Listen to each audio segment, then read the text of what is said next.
আল্লাহ রাসূল সাল্লাল্লাহু আলাইহি ওয়াসাল্লাম বলছেন, আন্না রাসূলুল্লাহ সাল্লাল্লাহু আলাইহি ওয়াসাল্লাম রাআ ফি আসহাবিহি তাআখুরান। রাসূলুল্লাহ সাল্লাল্লাহু আলাইহি ওয়াসাল্লাম মসজিদে নববীর মধ্যে দেখতে পেয়েছি কিছু সাহাবায়ে কেরাম পিছনের কাতারে বসে রয়েছে। ফাকাল লাহুম, তখন আল্লাহ রাসূল তাদেরকে বললেন, তাকাদ্দামু, তোমরা সামনে আসো। তা'তাম্মু বি, তোমরা আমার অনুসরণ করো। ফাল্যাতাম্মা বিকুম মান বা'দাকুম, তোমরা আমার অনুসরণ করো। তোমরা সামনে আসলে তোমাদের অনুসরণ করবে পরবর্তী কাতারের লোকগণ। সুতরাং তোমরা পিছনে বসে থেকো না, সামনে আসো।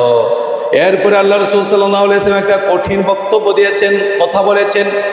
লা ইয়াজালু কওমুন ইয়াতাআখারুনা হাত্তা ইউআখিরাহুমুল্লাহ।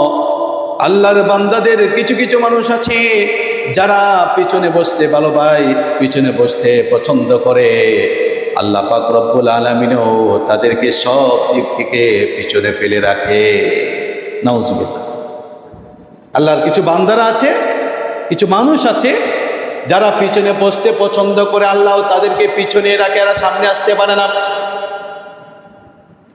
তারা নাম্বার 1 মুত্তাকি হতে পারে না, নাম্বার 1 আল্লাহর প্রেমিক হতে পারে না, নাম্বার 1 রসুলের প্রেমিক হতে পারে না, নাম্বার 1 একজন পাক্কা সাচ্চা ইমানদার হতে পারে না।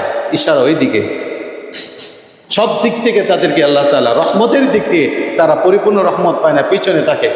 কারণ সামনে বসলে সব ধরনের রহমত তো প্রথমেই নাজিল হয়।